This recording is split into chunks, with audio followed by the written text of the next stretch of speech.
نبی کریم صلی اللہ علیہ وسلم نے فرمایا کہ جب بندہ نماز پڑھتا ہے تو وہ اپنے اللہ سے ملاقات کرتا ہے۔ بندہ نماز پڑھتا ہے تو کس سے ملاقات کرتا ہے؟ اللہ سے ملاقات کرتا ہے۔ اور فرمایا اگر بندے کو یہ یقین ہو جائے، وہ اس کی باطنی آنکھ کھل جائے، اس کو وہ اس نور کی حلاوت محسوس ہو جائے کہ نماز میں مجھے اللہ کتنی محبت سے دیکھ رہا ہے، تو یہ بندہ قیامت تک سلام ہی نہ پھیرے۔ اللہ اکبر، لا الہ الا اللہ۔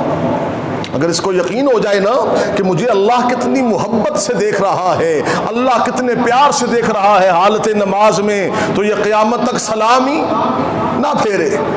تو یہ نماز کس سے ملاقات ہے؟ زور سے بولیے ذرا، اللہ سے ملاقات ہے۔ تو بیمار دل کی دوسری علامت یہ ہے کہ وہ اللہ سے ملاقات کا دل میں شوق نہ ہو۔ اور بیمار دل کی تیسری علامت کہ جب یہ دل مخلوق سے ملے تو خوش ہو، اللہ کی یاد سے غافل ہو۔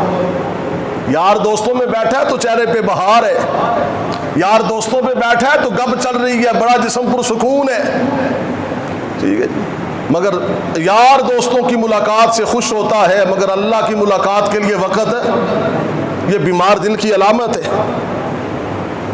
اللہ اکبر۔ سورۃ الحجرات میں اللہ رب العالمین نے 9 اصول بتائے ہیں معاشرے کو خوشگوار بنانے کے لیے۔